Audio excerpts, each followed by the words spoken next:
بسم الله الرحمن الرحيم والحمد لله رب العالمين والصلاة والسلام على سيد المرسلين. Nous continuons avec le livre Usul al-Sunnah et nous arrivons au dernier cours de ce livre. La dernière parole de Ahmad ibn Hanbal dans ce livre est le fait qu'ils disent وَمَنْ مَاتَ مِنْ أَهْلِ الْقِبْلَةِ مُوَحِّدًا يُصَلَّى عليه ويستغفر له ولا يحجب عنه الاستغفار ولا تترك الصلاة عليه لذنب أذنبه صغيرا كان أو كبيرا أمره إلى الله تعالى آخر الرسالة والحمد لله وحده وصلواته على محمد وآله وسلم تسليما. يعني c'est la dernière parole de Ahmad ibn Hanbal dans ce livre. Il dit وَمَنْ مَاتَ مِنْ أَهْلِ الْقِبْلَةِ, et celui qui est mort des gens de la Qibla, يعني les musulmans, موحدا, يعني il est mort sur l'unicité, il n'est pas mushrik, yusalla alayhi, on fait la salat sur lui, on le considère musulman, on fait salat al-janaza sur lui. Pourquoi il dit ça?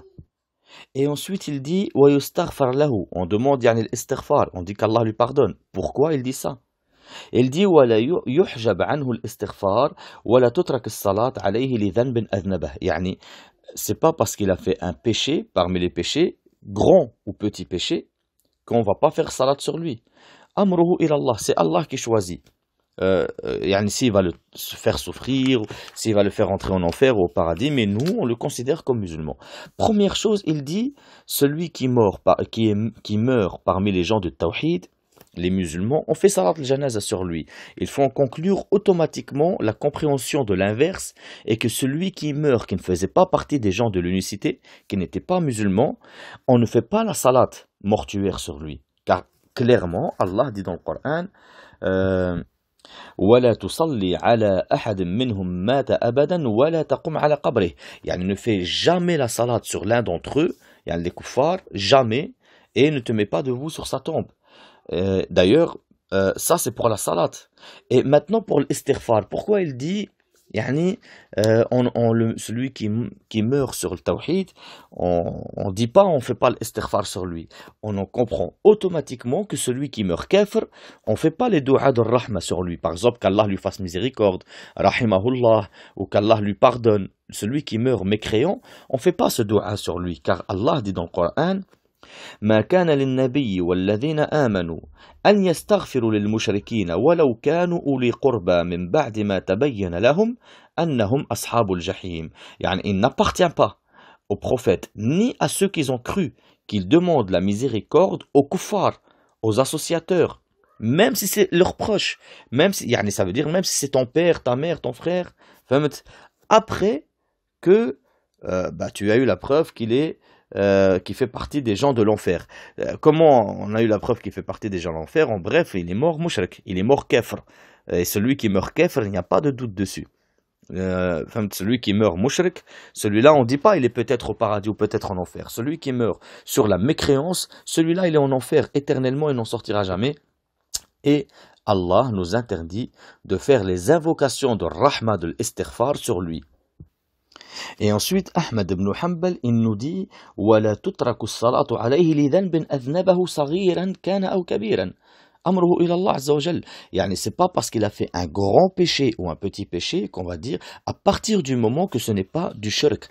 Attention, car Allah dit dans le Coran إِنَّ اللَّهَ لَا يَغْفِرُ أَن يُشْرَكَ بِهِ وَيَغْفِرُ مَا دُونَ ذَلِكَ لِمَنْ يَشَاءُ. Allah ne pardonne pas qu'on lui fasse de l'association. Attention, Allah ne lui pardonne pas qu'on lui fasse de l'association si tu meurs sur l'association. Mais si tu fais le repentir, Allah il te pardonne. Car le Nabi sallallahu alayhi wa sallam a dit celui qui se repent d'un péché, c'est comme s'il n'a pas de péché. Par conséquent, Allah ne pardonne pas la grande association pour celui qui s'en repent pas. Il rentre éternellement en enfer.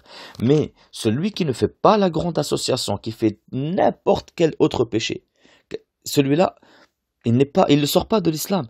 Car Allah dit dans le Coran, وَيَغْفِرُ مَا دُونَ ذَلِكَ لِمَنْ يَشَاءُ. Yani, il pardonne à tout ce qui est en dessous du shirk, à ce qu'il veut. Yani, le seul péché qu'il ne pardonne pas, c'est le shirk. D'accord? Parmi les sectes qu'ils ont dit comme quoi celui qui meurt sur un grand péché, il reste éternellement en enfer. Et parmi, ce sont les Khawarij.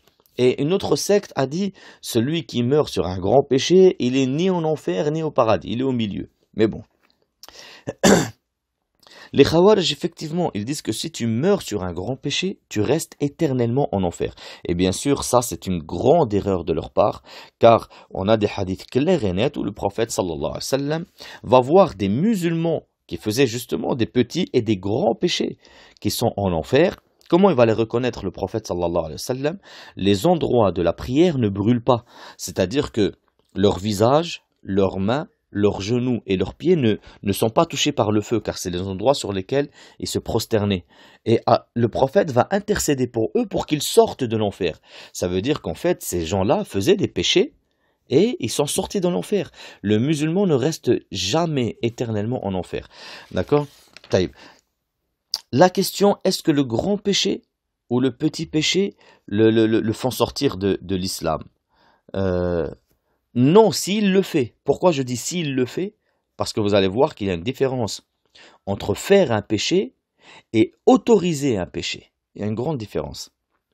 S'il fait le péché, grand ou petit, il fait partie des musulmans. Sachant que seuls les musulmans rentrent au paradis. Dans un hadith qui est sahih, dans le Bukhari ou Muslim d'ailleurs, عن أبي ذر الغفاري قال النبي صلى الله عليه وسلم il dit أتاني جبريل فبشرني أنه من مات من أمتك لا يشرك بالله شيئا دخل الجنة فقلت وإن زنى وإن سرق فقال وإن زنى وإن سرق. يعني النبي صلى الله عليه وسلم il dit Jibril alayhi salam est venu m'annoncer la bonne nouvelle que n'importe quelle personne qui meurt de ma communauté et qui n'associait rien à Allah, il rentrera au paradis. Le prophète lui dit, même s'il fait la fornication et il vole, alors Jibril lui répond, même s'il fait la fornication et il vole. Celui-là, c'est celui qui fait la fornication ou qui fait le vol et sait que c'est haram. Mais attention, si quelqu'un il te dit non, la fornication, elle est autorisée dans l'islam. Celui-là, il sort de l'islam. Car il a renié quelque chose, ce qu'on appelle ma'loum bil-zarura. Quelque chose de connu, obligatoirement dans l'islam. Tout le monde sait que le vol, c'est interdit, que la fornication, c'est interdit. Donc, celui qui renie une obligation islamique connue par obligation, celui-là sort de l'islam. Attention, celui qui la renie, il la renie pour aller contre la charia. Mais si une femme vient, elle te dit, moi, je refuse que mon mari épouse une deuxième femme. Celle-là, elle ne renie pas la polygamie qui est autorisée dans l'islam. Elle le fait par jalousie. Elle le fait par jalousie. Donc celle-là ne sort pas de l'islam, pas du tout même. Elle fait ça par jalousie. Attention aussi à un troisième cas. Quelqu'un qui rejette une obligation islamique par rapport à l'ignorance ou par rapport à une divergence, etc. Comme par exemple la barbe. La barbe, il n'y a aucun doute qu'elle est obligatoire. Le prophète l'a ordonné dans plus de 20 hadiths. Les sahaba ont confirmé cela, etc. La barbe est une obligation. Quelqu'un vient et te dit, non, la barbe, elle n'est pas une obligation pour moi. Pourquoi? Il te dit parce que tel cheikh, il a dit c'est pas une obligation. Ou parce que tel cheikh, celui-là ne sort pas de l'islam car il s'est basé par rapport à ce qu'il croit être une divergence ou par rapport à une ignorance, etc., etc. Donc, ceux qui sortent de l'islam par rapport au fait de renier une obligation islamique, c'est celui qui renie une obligation qu'on appelle ma'loum bil-zarura. Comme par exemple, il vient, il nous dit la salat, elle n'est pas obligatoire. Aucun musulman au monde va te dire la salat n'est pas obligatoire. Ou alors il nous dit, par exemple, le vin, il est halal. Là, il a autorisé un haram. Aucun musulman au monde va te dire le vin, il est halal. Ça, c'est impossible. Ça, c'est des choses qui sont connues obligatoirement dans l'islam. Celui qui rejette une de ces choses-là, il sort de l'islam. Mais eux, les Khawarij, ils ont rendu tout le monde kafir. Que tu le fais, ou que tu le autorises, ou que tu meurs dessus. Tout le monde, pour eux, c'est des kuffars. D'ailleurs, le prophète sallallahu alayhi wa sallam nous a prévenus sur eux. Il a dit dans un hadith sahih, سيخرج في آخر الزمان قوم أحداث الأسنان سفهاء الأحلام يقولون من قول خير البرية يقرؤون القرآن لا يجاوز حناجرهم يمرقون من الدين كما يمرق السهم من الرمية. Un peuple, ils lisent le Coran en bref, mais ils ne dépassent pas leur gosier. Qu'est-ce que ça veut dire? Qu'ils ne le comprennent pas et ne l'appliquent pas, puisqu'ils ne le comprennent pas. Et ils s'éjectent de la religion aussi rapidement, comme une flèche qui s'éjecte de son arc. Dans un autre riwaya, le Nabi sallallahu alayhi wa sallam, il a dit يقاتلون أهل الإسلام ويدعون أهل الأوثان. Ils vont combattre les musulmans et quitter les adorateurs de statues. Ils tuent les musulmans. Dans une autre riwaya, il a dit ويخرجون على جيرانهم بالسيف ويرمون المسلمين بالكفر أو كما قال. Ils vont traiter les musulmans de kuffar et sortir contre leurs voisins avec l'épée. Les Khawarij ont pratiquement rendu des sahaba même kuffar. Et donc eux ont rendu tout le monde kafir. Ils disent que le musulman qui meurt sur un grand péché, ni on fait le istighfar sur lui, ni on fait salat sur lui, et bien sûr leur avis va à l'encontre du Coran et de la Sunna, car les Khawarij sont des gens qui croient adorer Allah que par le fait de verser le sang. En résumé, ce sont des animaux, des monstres. Ils se comportent comme tels. Mais la Sunna, l'islam, il dit que celui qui meurt musulman, même s'il a commis un grand péché, même s'il est mort sur ce grand péché, et qu'il ne voyait pas l'autorisation, mais qu'il était un musulman faible et qu'il est mort sur ce grand péché, on fait salat sur lui, salat de mortuaire, on le lave, on l'enterre avec les musulmans, etc. Le cours s'arrête et on a fini le livre Usul al-Sunnah walhamdulillah. Mon dernier conseil par rapport à ce livre est un conseil dirigé aux frères et aux sœurs. Beaucoup veulent parler dans cette religion alors qu'ils n'ont aucune science. Et beaucoup veulent critiquer leurs frères sans science. Ce qu'on voit au jour d'aujourd'hui est que les frères ou les sœurs, ils vont lire un livre en français, ne jamais avoir étudié avec les savants et croire que lui-même est un savant. On les trouve, soit il veut donner des cours sans avoir étudié, soit il ne donne pas des cours et il met une rempart à ceux qui veulent donner des cours. Il leur met des bâtons dans les roues, même des épées dans les roues. Et il leur dit, mais vous, qui vous êtes pour donner des cours? Personne ne vous connaît? Les savants ne vous connaissent pas? Non, c'est parce que toi tu ne le connais pas et parce que toi tu as le cœur malade que tu veux mettre une rempart à tes frères, subhanallah. On voit les frères se tirer dans les pattes les uns les autres, se détester les uns les autres. Toi qui veux mettre en garde contre ton frère, et toi qui te connais, où tu as appris? Qui t'a permis de faire un jarah? Parce que ce que tu fais c'est un jarah. Tu es en train de nous dire que ce frère-là, c'est une mise en garde en bref. Quelle science tu as pour mettre en garde toi? Quelle science tu te bases? Qui t'a permis de faire cela? Par conséquent, réellement, on doit se remettre en question, barakallahu fikum. Beaucoup de frères veulent mettre en garde contre leurs frères et leurs sœurs, veulent parler dans la science islamique, wallahi al-azim, qu'ils n'arrivent pas à prononcer 3 phrases en arabe, l'une derrière l'autre. Wallahi al-azim, que si je leur dis de réciter 10 hadiths, correctement, avec le sahabi, quel sahabi l'a dit, la parole du prophète est dans quel livre? 10 hadiths seulement, wallahi al-azim, ils ne pourraient pas. Ils ne pourraient pas réciter une sourate correctement. Et subhanallah, on voit ces frères-là mettre en garde contre leurs frères et empêcher la da'wa d'avancer. Subhanallah. Ils doivent prendre garde, car Allah dit dans le Coran وَمَنْ أَعْرَضَ عَنْ ذِكْرِ فَإِنَّ لَهُ مَعِيشَةً ضَنْكَ وَنَحْشُرُهُ يَوْمَ الْقِيَامَةِ أَعْمَى. Celui qui met une empare, il empêche mon rappel, on va lui faire vivre une vie de malheur, et le jour du jugement, il ressuscitera aveugle. Et d'ailleurs, je passe le salam à tous les frères et toutes les sœurs qui appellent les gens à la vérité, tous les frères qui appellent les gens à la sunna, qui combattent l'innovation, qu'ils soient en France ou dans n'importe quel autre endroit. Sachez que wallahi, je vous aime pour Allah, qu'Allah vous raffirme sur cette voie et qu'Allah vous aide. Et quant à ceux qui parlent sans science, certains veulent faire le bien, mais il faut savoir que quand on parle sans science, on fait le mal en croyant faire le bien. Certains, encore pire, ils vont parler ils vont apprendre quelque chose yani de la science, mais comme ils n'ont pas étudié avec les ulama, tu vas trouver leur comportement le pire des comportements. À chaque fois qu'il y a une fitna, c'est les premiers à rentrer dedans. Dès qu'il faut casser un frère, c'est les premiers à parler. Mais dès qu'il s'agit d'apprendre l'islam, de faire qiyam al-layl, de jeûner les lundis, jeudis, etc., c'est les derniers. D'ailleurs, qu'est-ce qu'ils ressemblent aux khawarij, ces gens-là? Dans un hadith sahih, le Nabi sallallahu alayhi wa sallam a dit sur les khawarij, سيكون في أمتي اختلاف وفرقة. Il va y avoir dans ma communauté des divergences et des divisions. قوم يحسنون القيل ويسيئون الفعل يقرؤون القرآن لا يجاوز تراقيهم. يعني un peuple, un groupe de ma communauté. Ils parlent bien, mais dès qu'il s'agit de l'acte, c'est les plus mauvais. Ils lisent le Coran et ne dépassent pas leur gosier. Et le hadith, il est rapporté dans Musnad Ahmad wa Sunan Abi Daoud wa al-Hakim ou Sheikh al-Albani l'a authentifié.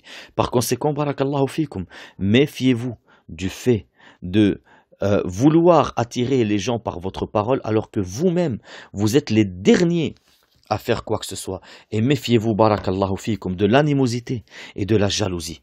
Méfiez-vous de cela, car wallahi al-azim, la seule chose qui va pouvoir sauver les musulmans au jour d'aujourd'hui, et c'est le fait qu'on se regroupe sur une seule chose, qui est Al-Qur'an wa Sunnah, et qu'on nettoie nos cœurs de l'animosité qu'il y a entre frères et entre sœurs. Le Nabi sallallahu alayhi wa sallam a dit dans un hadith sahih, لا تدخلوا الجنة حتى تؤمنوا ولا تؤمنوا حتى تحابوا. Vous ne rentrerez pas au paradis jusqu'à ce que vous croyez, et vous ne croirez pas jusqu'à ce que vous aimez. وإياكم والحسد والبغضاء فإنها الحالقة لا أقول تحلق الشعر ولكنها تحلق الدين. Méfiez-vous de la jalousie et de l'animosité, le fait de vous détester les uns les autres, car c'est la raseuse. Je ne dis pas qu'elle rase les cheveux, mais elle rase la religion. Barakallahu fikum. Le fait que de se détester les uns les autres, nous rasons notre propre religion. Ne soyez pas une cause pour raser la religion, soyez une cause pour l'élever. Car le Nabi sallallahu alayhi wa sallam, il a dit Al-Muslim lil-Muslim kal-bunyan yashuddu ba'dahu ba'd. Le musulman envers le musulman, c'est comme la construction, ils se tiennent les uns les autres. Barakallahu fikum. Ne méprisez pas vos frères, ne les méprisez pas, car c'est un grand péché, le fait de mépriser son frère. Certains disent moi celui-là je lui parle pas car il est comme ci. Il est comme ça. Mettez en garde contre lui. En se basant sur quoi? Sur simplement ton ego. Où le Nabi sallallahu alayhi wa sallam a dit Kafa bil mar'i ithman an yahqir akhahu al-muslim. C'est déjà un grand péché suffisant pour te châtier que tu méprises ton frère musulman. Et nous voyons certains frères qui aiment le mal, qui ont le cœur malade.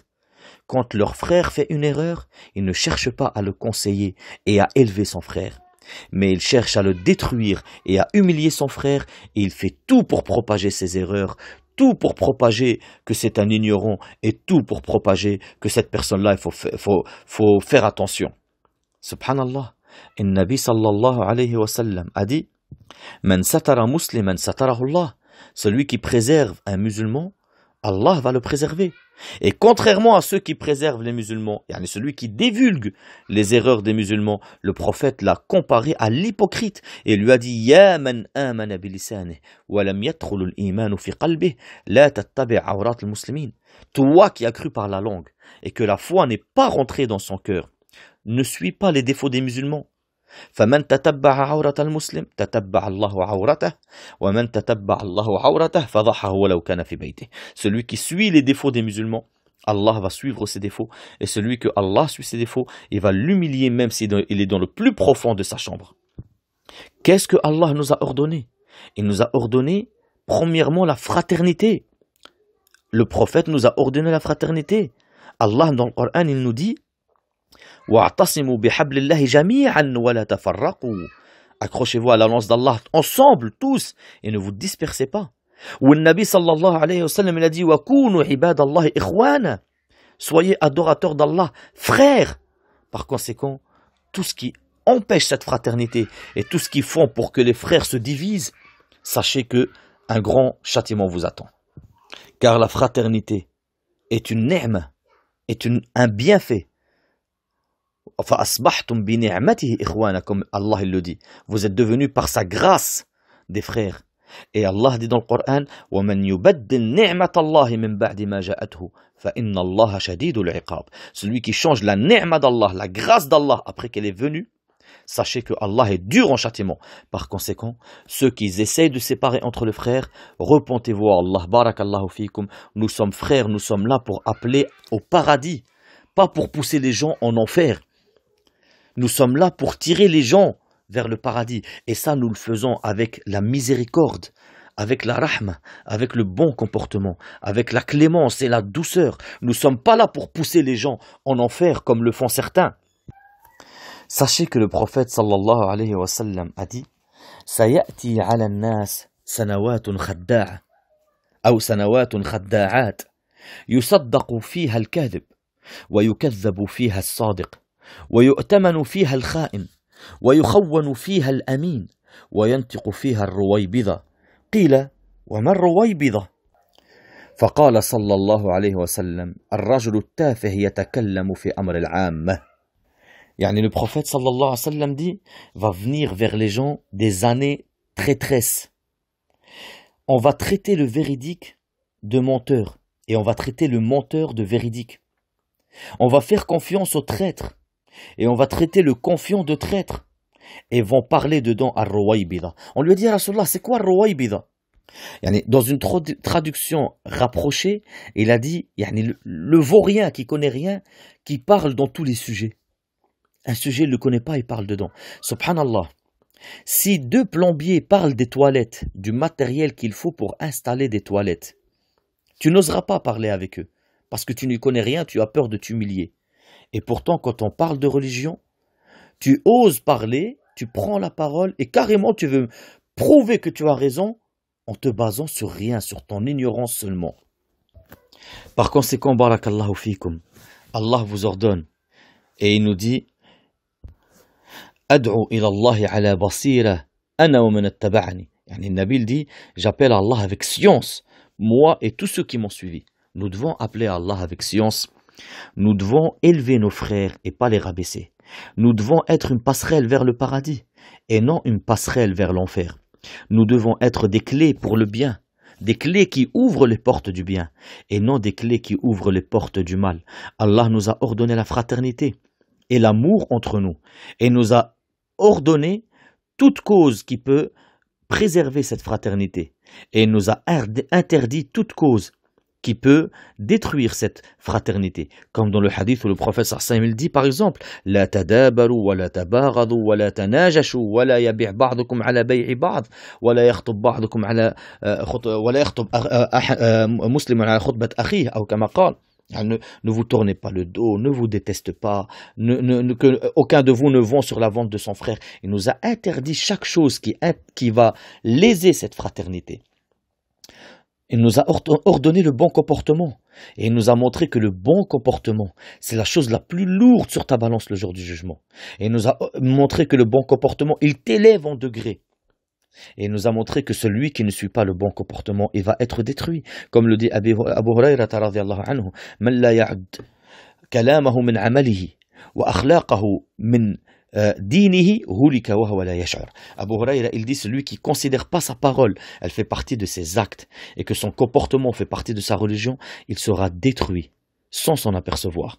Barakallahu fikum, soyez des musulmans qui sont un exemple dans leurs actes. Pas qui appellent à l'acte alors que eux ce sont les pires des exemples dans leurs actes. Soyez des musulmans que quand on les connaît, on les aime, on a envie d'être avec eux. Pas des musulmans que quand on les connaît, on les craint et on n'a plus envie de les revoir. Barakallahu fikum, le musulman, il est aimé par tout le monde, même le kafir. Il se sent en sécurité avec le musulman, même le kafir. Ton ami, il doit t'aimer par rapport à ta religion, pour tout ce que tu représentes. Barakallahu fikum, soyez des musulmans qui sont des exemples par leurs actes, par leurs paroles, par leur comportement. Il faut que les gens, ils vous aiment par rapport à ce que vous montrez. Mais ne cherchez pas à montrer la bonté par rapport à ce que vous disiez, alors que vous êtes le pire des exemples par rapport à ce que vous montrez. Nous avons fini le livre. Subhanakallahumma wa bihamdik. Ashhadu an la ilaha illa ant. Astaghfiruka wa atubu ilayk.